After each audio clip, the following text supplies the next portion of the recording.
Bueno, buenos días. De parte de CFA Society Uruguay, darles la bienvenida. Agradecer mucho a InView por el apoyo a la CFA Society Uruguay y también por hacer posible este tipo de intercambios. Hoy los vamos a dejar con Diego Martínez. Diego Martínez es economista magna cum laude de la Universidad de Buenos Aires y tiene un posgrado en especialización en mercado de capitales en la misma casa de estudio. Tiene 22 años de experiencia en la industria financiera. Fue Head of Research del broker Corsilia y compañía y luego Portfolio Manager de banca privada en Puente. Se unió a InView en julio de 2020 como jefe de Research y Estrategia y hace más de 2 años se desenvuelve como Country Head de InView Argentina. Además es docente en diversas universidades y da cursos de especialización en finanzas e inversiones en instituciones como la Fundación Bolsa de Comercio de Buenos Aires. La idea es que nos dé una presentación de no más de 40 minutos y luego vamos a dejar lugar a preguntas. El que se anime puede desbloquear el micrófono y puede hacerla directamente y si no la pueden hacer en el chat. Así que bueno, los dejo con Diego. Bueno, ¿qué tal? Buen día. Gracias, Sofi, por la presentación. Gracias a todos por conectarse. La idea es, como dijo Sofi, tratar de hacer un raconto de cómo llega Argentina y el modelo de Milei a estas elecciones de medio término. Un poquito dar visibilidad de las últimas semanas que realmente han sido bastante excepcionales desde todo punto de vista, desde las cosas que se han anunciado y las cosas que han estado pasando en el mercado. Y después ver desde nuestro punto de vista hacia adelante cómo tratar de construir, digamos, un maquillaje del modelo de manera tal de hacerlo mucho más sustentable, entendiendo hoy que el contexto, sobre todo desde el punto de vista de la política, ha cambiado, digamos, ¿no? Y eso también, digamos, lamentablemente tiene un condicionante, bueno, bastante importante a la hora de tratar de hacer política económica y monetaria y cambiaria en la Argentina. Como dijo Sofía, vamos a aprovechar que bueno, no, es un grupo reducido para hacerlo lo más dinámico posible y también un poco aceptando la cuestión de mi deber profesional. Esta presentación la he tocado varias veces durante las últimas horas, diría, al ritmo de los acontecimientos. Y tratar de predecir lo que puede pasar en Argentina hacia adelante también es un desafío muy grande. Así que la idea es construir juntos y que se vayan con algunas ideas, sobre todo de lo que estamos viendo desde Invium, y cómo podemos pensar la Argentina del 2026. A ver, creo que para aquellos que viven y asesoran en Argentina es claro lo que hemos estado viviendo en estas últimas semanas. Para aquellos que están un poquito más lejos de la coyuntura diaria de la Argentina, solamente traje dos slides para hacer un poquito de raconto de las cuestiones excepcionales que estuvimos viviendo. Argentina tuvo diría, desde principios de julio, una crisis de confianza importante, que comienza con algún tipo de descoordinación entre el Banco Central de la República Argentina y el Tesoro Nacional, más estrictamente cuando quieren desarmar algo más de 15 billones de pesos del EFI, que era la deuda que tenían los bancos comerciales con el Banco Central de la República Argentina. Y esa descoordinación empezó a generar una serie de eventos concatenados que hizo que el gobierno al día de hoy terminara en el pedido de auxilio financiero a Estados Unidos, algo que se había dejado trascender, si ustedes recuerdan, en abril del año pasado, cuando Argentina estaba negociando el nuevo programa con el Fondo Monetario Internacional. Y en el medio de la guerra comercial de Estados Unidos con el resto del mundo, el secretario de Tesoro Scott Bessent viene y hace una visita relámpago a Buenos Aires, que duró algo así como doce horas, y en ese interín señaló que siempre iba a haber una línea de salvataje disponible para la Argentina en el caso de que la situación, digamos, se saliera un poco más de control en términos de lo que es las finanzas y la economía. Y bueno, y efectivamente el equipo económico activó ese put unas semanas atrás, cuando la dinámica de los acontecimientos, que tuvo un origen que fue las elecciones de la provincia de Buenos Aires el 7 de septiembre pasado, empezó a generar una aceleración de esta desconfianza que yo les dije que inició justamente con el desarme de las LEFI, y que derivó no solamente en un proceso de aceleración de la dinámica dolarizadora de portafolios, que valga la aclaración, siempre que en Argentina hay un proceso electoral, no importa quién gobierne, no importa quién esté en la oposición, digamos, hay un proceso de dolarización de portafolios. El problema acá era que el proceso de dolarización comenzó a acelerarse muy fuertemente hasta un punto en donde obligó al Banco Central de la República Argentina a intervenir en el régimen cambiario que habían acordado con el fondo en abril de este año, digamos, ¿no? Con el acuerdo. Ese régimen cambiario implicaba una banda inferior y una banda superior, donde en el medio el tipo de cambio podía moverse libremente, y en los extremos iba a intervenir el Banco Central, digamos, ¿no? En el extremo inferior comprando reservas internacionales, en el extremo superior vendiendo, de manera tal de que la cotización dólar-peso no se moviera mucho más allá de justamente esas bandas. Sin embargo, la dinámica de los 3 días de venta consecutivos que tuvo efectivamente el Banco Central en cuanto a la venta y la participación, era una demanda creciente con claramente montos que iban a tener que, digamos, frenar la hemorragia porque era una dinámica insostenible por el largo periodo que quedaba entre las elecciones de provincia de Buenos Aires y las elecciones de medio término que van a celebrarse ahora el 26 de octubre. En ese entonces hubo justamente estas reuniones muy importantes con la alta cúpula norteamericana, ya sea a nivel de Secretaría del Tesoro y también a nivel de presidencia, digamos, ¿no? Con contactos estrechos con colaboradores de Donald Trump. Y en el medio, y complementariamente, se acuerdan que hace no mucho Argentina anunció un programa de exportaciones con retenciones 0% por un cupo de 7.000 millones de dólares. ¿Sí? Eso fue agotado rápidamente.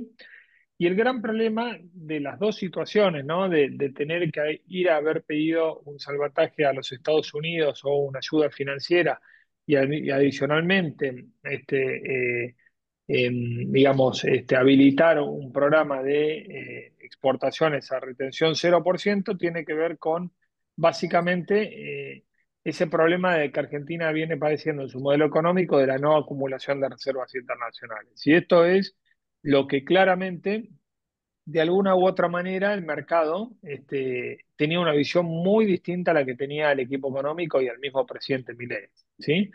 Recuerden que efectivamente cuando se le decía al equipo económico que no se estaba acumulando reservas internacionales, claramente decía que no había un problema de acumulación por precio, porque Argentina había comprado mucho, sino que el mercado se estaba moviendo libremente con la interacción de la oferta y demanda privada. Pero bueno, en definitiva, cuando hay estos shocks de carácter político o financiero a nivel global, Argentina hoy tiene una vulnerabilidad muy grande porque todo lo que es reservas internacionales en la hoja de balance del Banco Central es prestado y en definitiva el poder de acción es bastante limitado en ese sentido. Cuando se tuvo alguna aclaración un poco mayor hacia dónde iba a ser la ayuda de el Tesoro norteamericano, bueno, tuvimos estas dos declaraciones, digamos, ¿no? Un día diciendo que Scott Bessent, que no era ni más ni menos que se trataba de comprar barato un activo para venderlo caro y en su modo de vista el peso argentino estaba subvalorado, digamos, ¿no? Que estaba claramente bajo presión por cuestiones que no tenían que ver con los fundamentos. Y en ese sentido, Scott Bessent dijo, bueno, acá hago lustre de lo que fue su trayectoria profesional en los mercados, que fue de trader de monedas y efectivamente apostó fuerte a la Argentina. Y al mismo tiempo también el ministro de Economía descartó una dolarización de la economía, digamos, ¿sí? Esos fueron los dos conceptos muy, muy importantes que se dieron a conocer previo a la reunión que efectivamente Milei y su comitiva tuvieron en la Casa Blanca con el presidente Trump. Lo que vino hace una semana, bueno, realmente fue desconcertante en términos del mensaje, digamos, ¿no? Porque si bien era una verdad que se sabía, digamos, ¿no? Que había una afinidad muy clara entre el presidente Trump y Javier Milei, bueno, hacerlo explícito y esta derivación de decir abiertamente en una conferencia de prensa con periodistas, digamos, internacionales, que la ayuda estaba condicionada a las elecciones, obviamente empezó a descargarse una serie de suspicacias muy grandes. ¿De qué elecciones se trataba? El mensaje fue confuso, después se aclaró que eran las elecciones medio término, pero después también que el presidente Trump apostaba a la reelección de Milei en el año 27. Obviamente Trump, que venía de sellar el acuerdo de paz en Medio Oriente, tenía los conceptos bastante equivocados.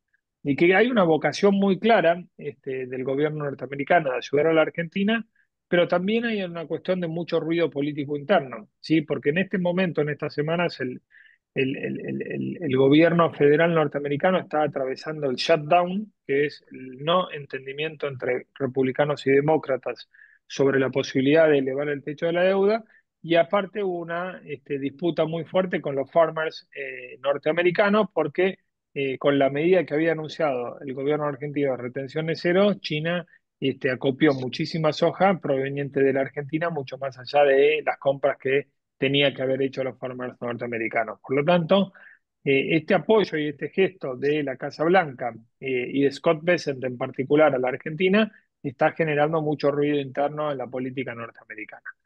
Más allá de eso, ¿qué se sabe hasta ahora y qué no, digamos? La verdad es que las precisiones han sido bastante poco, más allá de los gestos que algunos han sido contundentes y que por ahora, bueno, todavía cuesta para estabilizar la situación financiera. Se habló de un swap entre el Banco Central de la República Argentina y el Tesoro norteamericano de 20.000 millones de dólares, que eso todavía falta algunos detalles de instrumentación.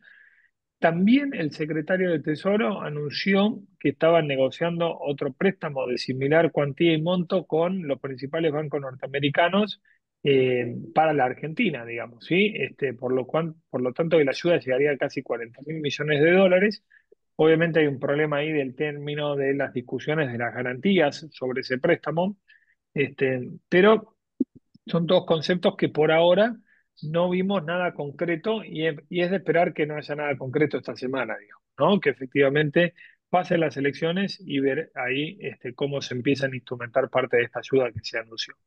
Sí, lo que tuvimos concreto fue una intervención en el mercado cambiario oficial y en el mercado de contado con liquidación por parte del Tesoro norteamericano.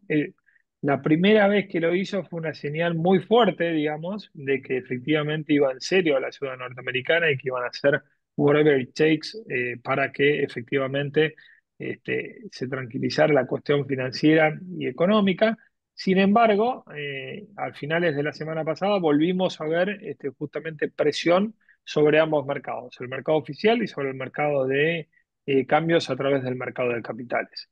Y no me extrañaría pensar de que en de que en el transcurso de esta semana, si no hay alguna novedad contundente, el Banco Central debiera salir de vuelta a vender reservas internacionales para defender la banda superior, digamos, ¿no? Estamos ahí a casi 3% de ese nivel y creemos que de alguna u otra manera es algo que puede llegar a ocurrir. Si bien es cierto que los agentes económicos ya se han dolarizado extremadamente en la Argentina, y lo que es inentendible es que estamos hablando de una elección legislativa, no ni siquiera una elección presidencial. Y acá creo que obviamente nada, la nacionalización de elecciones locales y después de una elección legislativa, obviamente tiene sus riesgos y sus beneficios desde el punto de vista del oficialismo. Y bueno, y hoy estamos viviendo más los riesgos que los beneficios en este momento. Adicionalmente, el gobierno norteamericano se ha comprometido a impulsar las inversiones de empresas norteamericanas en Argentina. Hubo un anuncio también de OpenAI por una inversión de casi 25.000 millones de dólares a ejecutarse en el sur de la Argentina para construir un data center. Y después también hubo muchas versiones cruzadas sobre el concepto de sacar a China de la Argentina que esbozó Scott Bessent. Eso incluía el swap que hoy tiene China con Argentina, el Banco Central, que incluía efectivamente, después empezaron a bajarle el tono a estas declaraciones y que solamente implicaría la participación en licitaciones primarias del gobierno chino en sectores estratégicamente importantes como comunicaciones, puertos, áreas de defensa, bueno, todo lo que es investigaciones satelitales, etcétera. La verdad es que hay poca precisión efectiva. Y también quedan muchos interrogantes, que son los cuatro que mencionamos ahí abajo, digamos, ¿no? Bueno, ¿cuál es el compromiso de la Argentina Pues, a modificar el esquema ujú. cambiario hacia adelante, digamos, ¿no? Eh, Claramente ahí nosotros tenemos una postura tomada que ahora la vamos a ver. También si hay un compromiso o no de acumular reservas internacionales, que es un poco el talón de Aquiles de la economía y del modelo de Milei. ¿Cuál es la letra chica en torno a China? Si se supedita solamente a licitaciones o no. Y después si en algún momento el Tesoro norteamericano va a comprar bonos de manera directa en las lisis primarias en el caso de que la situación lo requiera.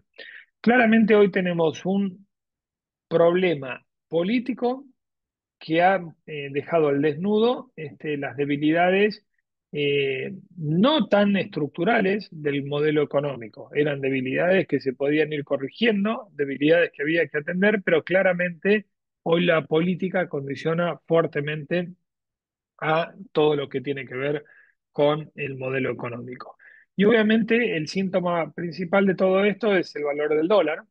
Un valor del dólar que lejos está de esos máximos históricos. Cuando ustedes ven una serie relativamente larga, ajustada por inflación, fíjense que el dólar de salida de convertibilidad de Argentina, esos 4-1 en el año 2012, es el equivalente a 3.619 pesos en la actualidad.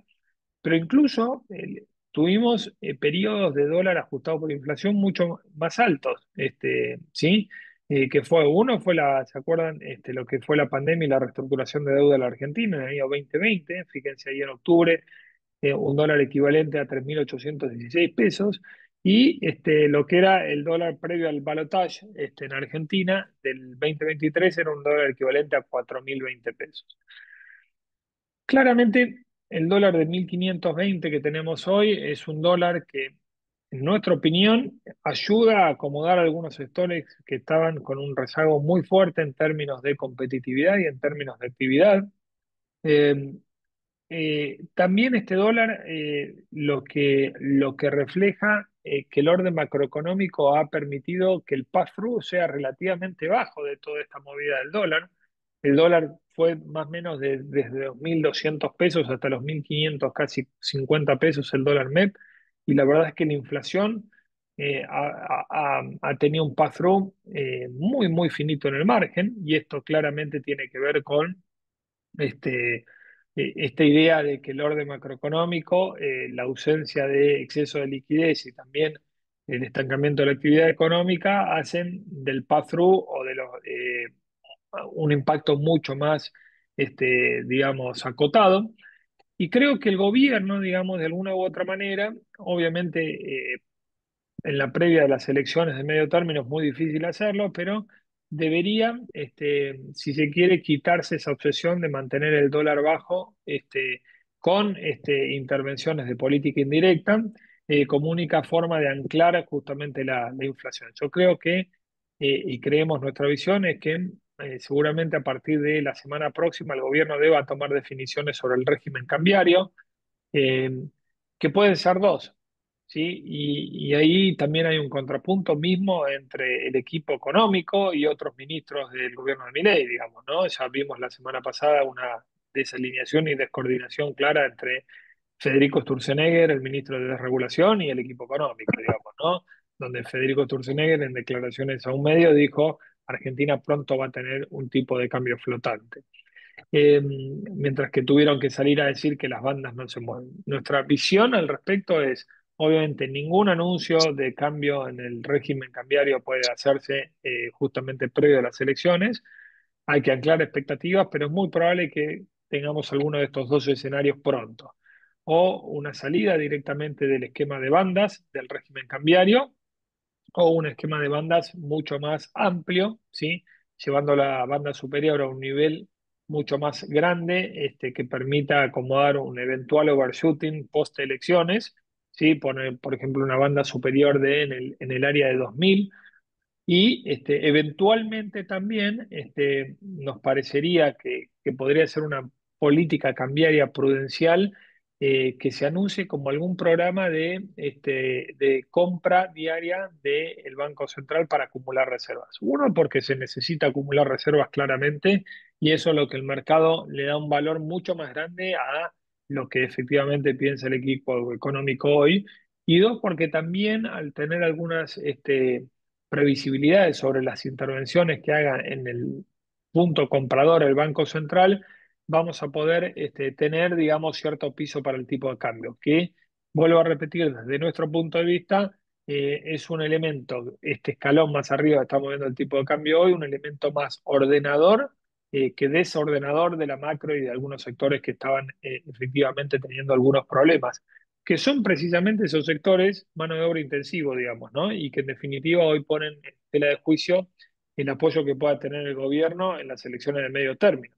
¿Sí? El sector de la construcción, el sector del turismo receptivo, el sector de la actividad manufacturera, el sector del comercio minorista, todos esos sectores, mano de obra intensivo, son los que en definitiva estaban teniendo mucho más problemas con un dólar barato, ¿sí? Ya sea porque el consumo se trasladó de Argentina hacia el exterior o mismo porque había mucha más oferta desde el exterior. Entonces, creo que el gobierno de alguna u otra manera va a tener que, este, si se quiere, resignar un poco esta batalla de controlar el dólar permanentemente, al menos de corto plazo, y de alguna u otra manera, bueno, sabiendo que quizás algunas décimas más de inflación en una primera reacción, si hay algún overshooting, podría llegar a verse, pero la reconstrucción del camino de la confianza y de la actividad económica hacia la próxima instancia electoral recién ocurrirá dentro de 2 años. Por lo tanto, hay mucho margen para moverse de manera distinta en términos de tipos de cambio. Fíjense que estamos ahí, la línea verde es el dólar oficial, muy cerquita de lo que sería la banda superior, donde tendría que estar el Banco Central interviniendo si así ocurriere. Pero bueno, en definitiva van a ser una dinámica de unas jornadas bastante intensas las que tengamos próximamente. Y otro de los síntomas que vimos también durante las últimas semanas es que apareció una brecha incipiente entre el dólar MEP o el dólar de contado con liquidación, que es el dólar del mercado de capitales, contra el dólar oficial, ¿sí?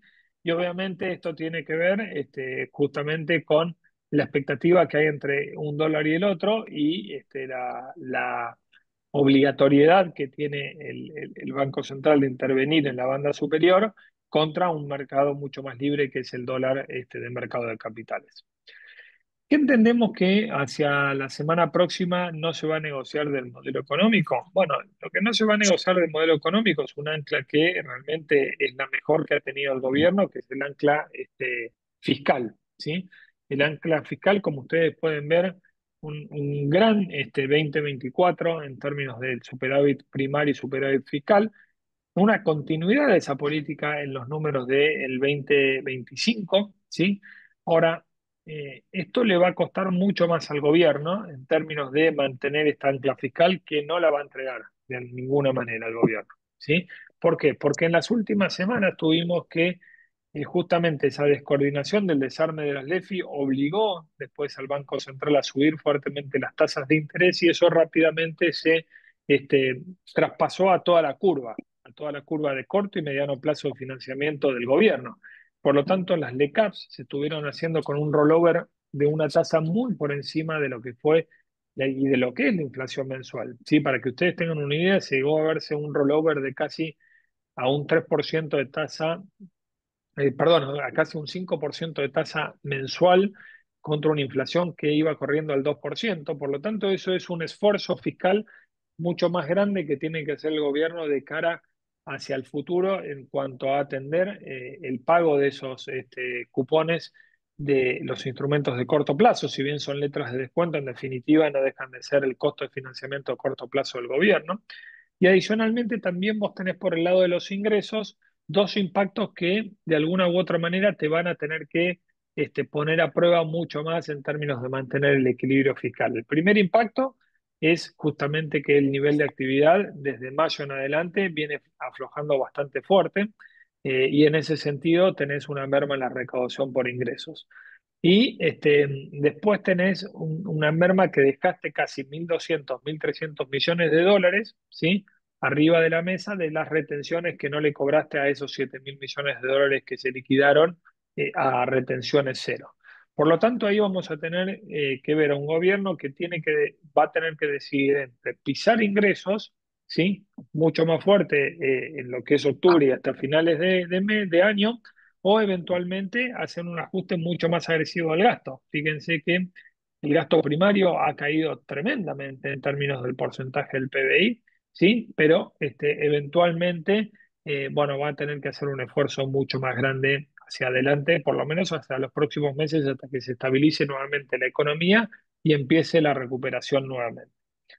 El otro proceso y la bandera política del gobierno, y que yo mencionaba anteriormente y que tuvimos buenas noticias, es que la inflación, obviamente alta comparada contra nuestros pares de la región, la inflación en términos mensuales ha tenido un movimiento ascendente marginal muy pequeño.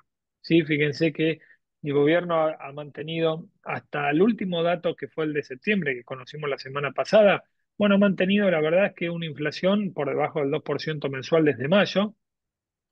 En septiembre tuvimos una aceleración marginal, ¿sí? Al 2,1%. Obviamente esto te pone a prueba, si se quiere, un poco la masa salarial y la recuperación de los salarios, pero la buena noticia es que la inflación núcleo, que es la inflación que no depende de los estacionales ni de los regulados, ha estado por debajo en septiembre de lo que fue el índice general. Por lo tanto, es una inflación alta, es nada de inflación comparado con lo que tenía el gobierno de Milei al principio, digamos, ¿no? de su mandato.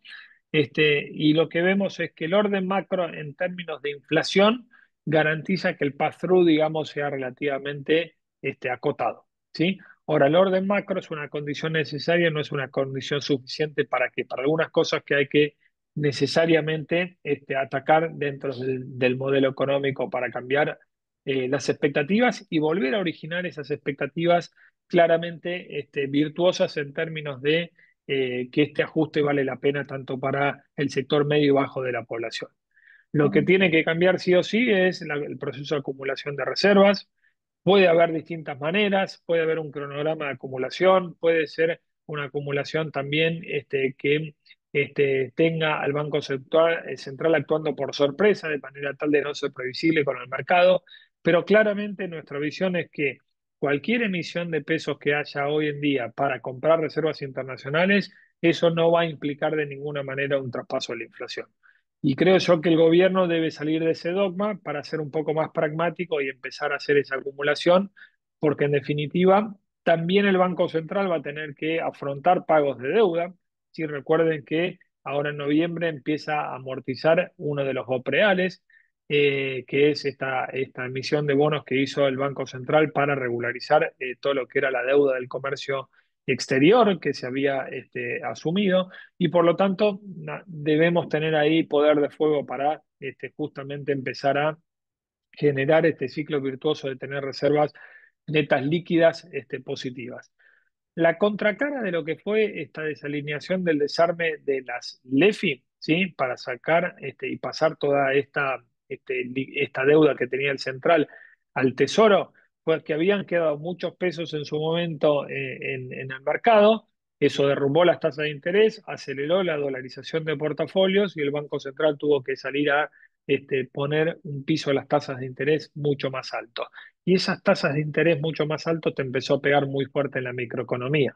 Por lo tanto, ahí vemos que la condición necesaria de una economía a nivel macro ordenada no es suficiente para que la micro comience a despegar. Y fíjense las que tuvimos acá, las tasas efectivamente de caución bursátil, la volatilidad que tuvieron, que la caución bursátil no es más ni menos también que un espejo de lo que son los adelantos de cuenta corriente bancarios que tienen las empresas y que tienen que afrontar hoy.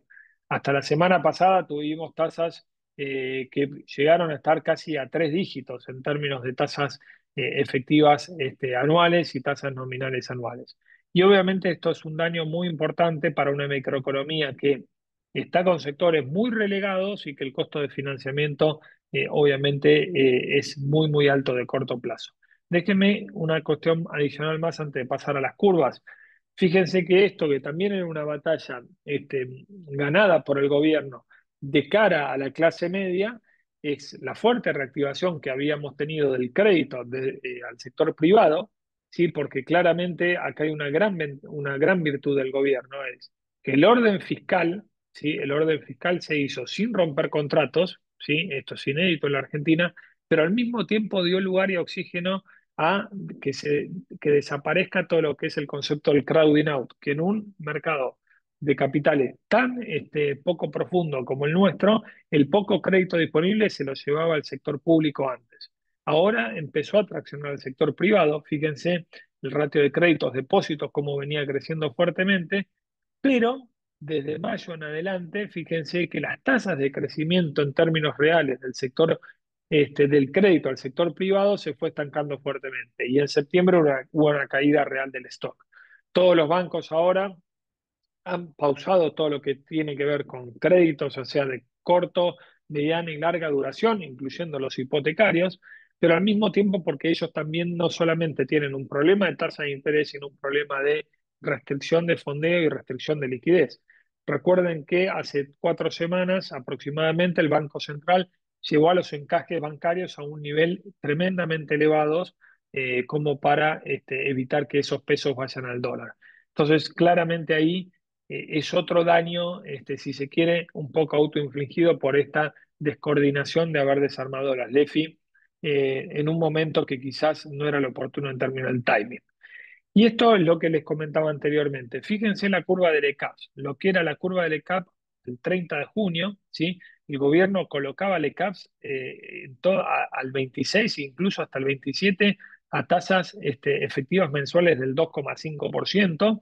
Esto era muy bueno porque efectivamente con una inflación del 2% promedio era un pequeño premio por tasa real positiva, pero muy controlado en términos del costo de financiamiento. Y fíjense lo que fueron las semanas posteriores a la elección de Provincia de Buenos Aires, las tasas efectivas mensuales se fueron arriba, fíjense, los puntos verdes oscuros, arriba casi del 4,5% en términos efectivo mensual, y ahora el 17 de octubre o finales de octubre tenemos algo de reacomodamiento, pero la parte corta de la curva bajo estrés muy, muy claro, digamos, ¿no? Con tasas que duplican a la inflación. Entonces, esto claramente hace insustentable el proceso del rollover de la deuda pública y por lo tanto también todo el pass-through de estas tasas de interés al resto de la economía real. Esta es la curva CER, que a nuestro punto de vista, bajo un escenario donde el gobierno pueda llegar a tener un resultado de paridad a nivel nacional en las elecciones, para nosotros este es uno de los trades ganadores bajo ese escenario base. Hay que ver efectivamente si ese escenario base se da porque se están recalibrando las expectativas del outcome de las elecciones del 26 de octubre todos los días, pero efectivamente fíjense que las tasas reales que están dando la curva CER en Argentina, sobre todo en lo que tiene que ver con el tramo medio, que sería vencimientos 26 y 27, estamos hablando de casi 20 puntos arriba de la inflación. Bueno, un resultado electoral positivo podría aplacar esta expectativa de overshooting de tipo de cambio. También podría llevar a los agentes económicos a desarmar grandes posiciones dolarizadoras que vienen acumulando en las últimas semanas y eventualmente apostar a la deuda en pesos ajustados por la inflación hace una compresión, digamos, significativa. Obviamente que el riesgo está claro, ¿no? Pero si hay alguien que tiene, digamos, pensado que ese es el escenario base y que la elección a nivel del oficialismo va a ser mucho mejor que los números preliminares que se están dando en las encuestas, o incluso va a haber un mejoramiento de lo que fue la performance de la elección de PBA. Creo que esta es una idea de riesgo de las más atractivas que hay hoy en el mercado. Finalmente, para cerrar y ver algunas cuestiones más relacionadas a estrictamente de mercado, fíjense que estos son los futuros de dólar oficial, las tasas nominales de cobertura bien arriba del 40% de TNA, ¿sí? Con un dólar oficial que se está tradeando a niveles de 1.650 pesos casi ya para enero del año próximo. Nuestra proyección es que, ajustado por inflación, son niveles razonables, un dólar de 1.600 para el primer trimestre del próximo año, y obviamente en un marco de el gobierno recuperando algo de gobernabilidad y trazando puentes de consensos con justamente los actores políticos más dialoguistas, donde el puntapié inicial debería ser, sin lugar a dudas, la aprobación de un presupuesto sustentable, ¿sí? Y eventualmente sobre eso construir una base de consenso para avanzar en las reformas estructurales necesarias. Finalmente, ya para terminar, nada, acá un poquito estas son las tasas efectivas mensuales de los futuros de dólar, ¿sí? Fíjense lo que se está pagando, mucha expectativa en los contratos de noviembre, diciembre y enero, ¿sí? Por lo tanto, esto el mercado está priceando que algo va a ocurrir post elecciones en términos de el esquema cambiario, digamos, ¿no? Y en definitiva, creo que el gobierno, digamos, en ese trade-off del costo político de asumirlo, lo va a tener que asumir, pero no vemos un overshooting desmedido del tipo de cambio y que eso pueda llevar a una inflación nuevamente arriba de 3 4 5 6% mensual. Eh, el mercado habló y la pregunta es si se acierta o se equivoca. En términos de acciones, el mercado Argentina estuvo tradeando todo el año pasado muy desacoplado de los mercados emergentes y este año también. El año pasado muy desacoplado en términos de que las ganancias han sido espectaculares, mientras los mercados emergentes bailaban al son de la política norteamericana y una Fed que permanecía endurecida en su política monetaria. Este año fue mucho mejor en términos de mercados emergentes y latinoamericanos, ¿sí? Con Brasil, con Chile, con Colombia teniendo un gran outperformance de sus mercados y Argentina en sentido contrario, ¿sí?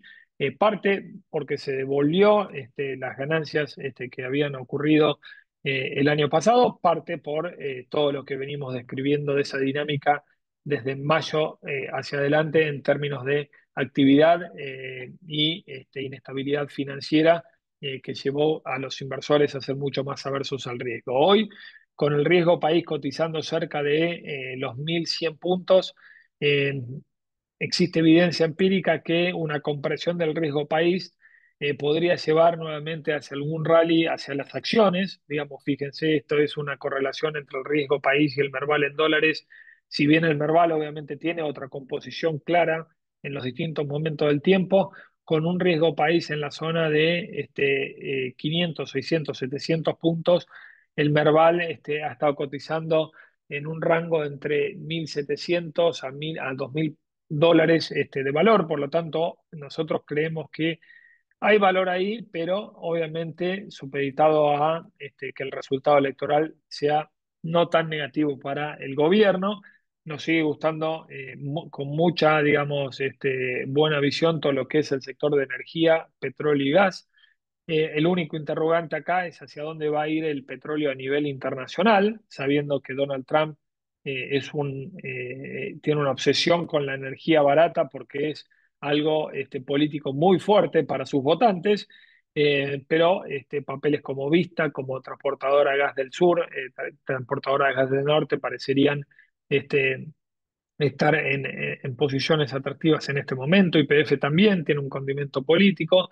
Nos gusta Pampa Energía por ser un holding diversificado. Y después, obviamente, creemos que la gran corrección del sector bancario en un escenario o un modelo base donde el gobierno empieza a aflojar las restricciones de encajes, da más liquidez al sistema y empieza a recomponer parte de la credibilidad y la gobernabilidad, creemos que hay valor allí para que empiece a traccionar nuevamente el sector privado del crédito. Y después algunos sectores que están atrasados, como el sector de la construcción, etcétera, con un tipo de cambio un poquito más alto, como estamos viendo ahora, quizás pueda ser el principio de un punto de inflexión en ese sentido. En cuanto a las curvas soberanas, si nosotros creemos que la ayuda de Estados Unidos va a prevalecer independientemente del resultado del domingo, vemos mucho premio que hay entre la legislación nacional y la legislación internacional, sobre todo en los tramos cortos. Fíjense que en la L30 cotiza casi con 200 puntos básicos de premio contra el GD30, mismo bono, misma estructura. Este ensanchamiento de los spreads por legislación muestra obviamente el miedo de los inversores, pero también puede ser una oportunidad de vuelta en el escenario donde uno piensa que la ayuda de Estados Unidos al menos va a estar vigente para garantizar los pagos de deuda en el 26 y 27.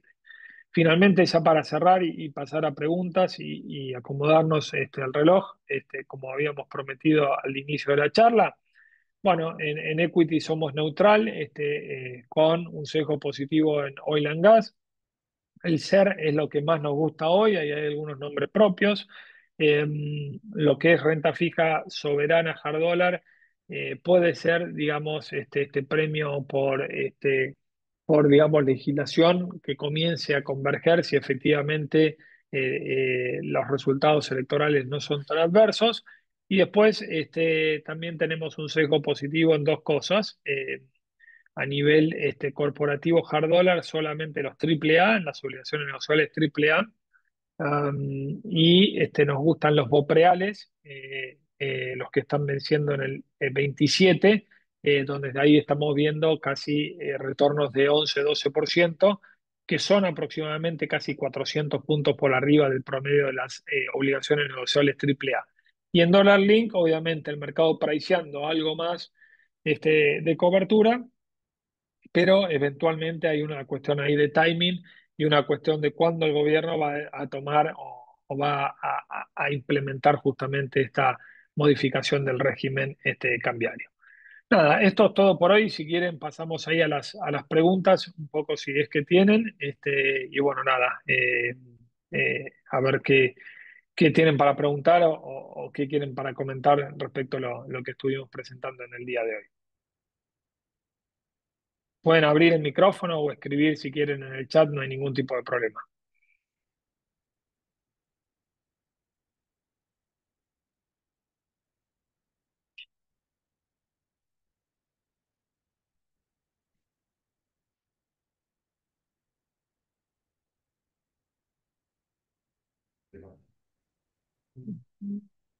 Diego, ¿te escuchas? Sí, sí, sí, perfecto. Raúl Ríos de Tucumán. ¿Qué tal, Raúl? ¿Cómo estás? Te hago una pregunta. ¿Un escenario distinto al que has planteado con dólar bajando post elecciones, te imaginas que pueda darse? Sí, me imagino pueda, a ver, sería un error desde mi humilde opinión, digamos, me imagino esa situación con un gobierno sacando mucho más votos y un resultado mucho más favorable del que a priori dan todas las encuestas en este momento, y un gobierno envalentonado en seguir con el ancla del tipo de cambio nominal como principal ancla para frenar las expectativas inflacionarias. Eh, pero bueno, ahí un poco la respuesta va a ser cuán dogmático va a ser el gobierno o no. Y creo que eventualmente, si ya estamos con niveles de tipo de cambio en la zona de 1500, donde tuvimos poco pass-through, donde hay algunos sectores que se sienten un poco más confortables con este nivel de dólar, eventualmente sería un error por parte del gobierno. Y yo creo que ahí sí debería haber un programa de compra de reservas por parte del Banco Central que permita, digamos, también poner una expectativa de piso al tipo de cambio. En ese sentido, creo que bueno, ahí está un poquito si se quiere, el kit de la cuestión. No parecería ser el escenario base, digamos, un gobierno arrasando en las elecciones, pero eventualmente, bueno, podría ocurrir, pero en ese escenario yo le doy 20% de probabilidad de ocurrencia de que gane el gobierno fuertemente a nivel nacional y que además permita una apreciación del tipo de cambio en este momento. Creo que los actores que nos están prestando plata hoy en día, que es el Fondo Monetario Internacional y mismo el secretario del Tesoro norteamericano, han hecho declaraciones públicas de que Argentina necesita la acumulación de reservas. Y ahí hay una postura común de todos los que nos están prestando plata en ese sentido. Y siguiendo con la pregunta, entonces, si hay un tema de dogmatismo, ¿crees que en ese caso podría haber cambios de equipo económico post elecciones hacia un equipo más flexible y alineado con política de, de cambio libre? Bueno, a ver, ahí un poco lo que mencioné anteriormente, ¿no? El punto de vista, si se quiere, o la descoordinación. No sé si son puntos de vista distintos, pero la descoordinación entre lo que dijo Sturzenegger y lo que dicen los integrantes del equipo económico y los miembros del directorio del Banco Central, digamos, ¿no? El primero dijo Argentina pronto va a tener un tipo de cambio flotante, el segundo dijo pronto se van a seguir todas las metas cambiarias y el régimen cambiario que tenemos en la actualidad. Del lado de estos últimos, claramente no podemos, no se puede decir absolutamente nada previo a una elección, es claro, porque si no operás sobre las expectativas, creo que han sido desafortunadas independientemente de lo que dijo Sturzenegger, el timing de sus palabras. Yo me imagino que el gobierno puede ir hacia un esquema donde primero amplía las brechas cambiarias, ¿sí? Con mucha más holgura de las que tiene hoy, y después ir a un sistema donde eventualmente termine sacando esas brechas, o que las brechas, o que las dos bandas sean lo suficientemente grandes como que es lo mismo tener tipo cambio flotante que ese régimen cambiario, digamos, ¿no? Perfecto, muchas gracias. Por favor. Acá hay una pregunta que Javier nos hace. El paquete adicional de 20 billions que está armando el Tesoro norteamericano con los otros bancos internacionales sería para el mercado de deuda. Imagino que eso le daría soporte a la deuda de New York, no a la deuda local. Si el resultado de las elecciones es neutro o negativo, no es justificado el spread, sí, claramente. O sea, sin duda, los grandes tenedores de deuda argentina, son inversores internacionales, siempre van a estar mucho más a gusto con la ley New York que con la ley local, digamos, ¿no? Lo que yo digo es, eventualmente, por más de que esos 20 billones adicionales sea para garantizar el pago de la ley, de la deuda ley New York, la deuda ley argentina también se va a pagar, porque no, este gobierno no me imagino que haga un tratamiento diferencial entre ley argentina y ley New York, ¿sí? Entonces, sin duda que hoy por hoy, como dije anteriormente, tenemos un problema más político que económico, y si ese problema político queda vigente en términos de que no es inocuo cómo salen las elecciones, porque el gobierno puede sacar, no sé, por decir algo, 35 puntos, pero si Provincias Unidas, que es la posición del medio, digamos, entre los extremos, saca doble dígito en la elección, creo que es una buena noticia para el gobierno, por más de que no sea una elección buena de su espacio político a nivel de toda, digamos, de la masa de los votantes. ¿Por qué? Porque es una oposición que se puede dialogar. Distinto es que se polarice tanto la elección que quede de un lado la Libertad Avanza, Provincias Unidas diluido en el medio y eventualmente muy fortalecida la posición más extrema. Claramente que, que la apuesta de Estados Unidos es muy grande y la ayuda también como para que no haya problemas de deuda entre el 26 y el 27 cuanto al flujo de pagos. Pero bueno, en definitiva también un gobierno que quede medio débil a nivel gobernabilidad, obviamente hace replantear cualquiera de los escenarios. Yo creo que de vuelta, un resultado neutral o que sea mejor a lo que se espera hoy por parte de las encuestas para el oficialismo, con Provincias Unidas fortalecido, me parece que es un escenario donde el spread que hay por legislación de la deuda debería mantenerse o incluso en algún momento ir cerrándose. Otro escenario distinto sería que políticamente sea un resultado adverso y obviamente ahí puede ampliarse ese spread porque se va a garantizar mucho más la ley New York que la ley argentina.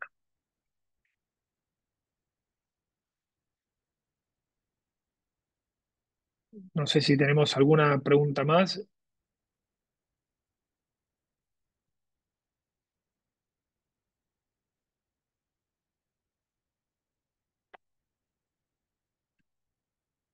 Bueno, creo que nada, si no hay más preguntas, siendo las casi 10, Sofi, de la mañana, en un día lunes, una semana previa a las elecciones, me parece mucho contenido para procesar.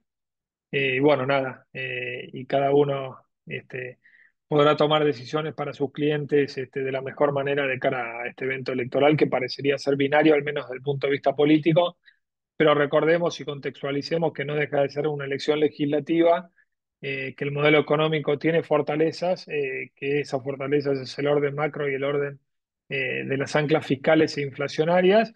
Y bueno, y en definitiva no será más ni menos que búsquedas de consenso para que esto pueda ser sustentable a lo largo del tiempo. Bueno, muchas gracias, Diego, y gracias a todos por estar y los esperamos en los próximos encuentros. Bueno, muchas gracias, que tengan buena semana. Nos vemos, hasta luego. Hasta luego.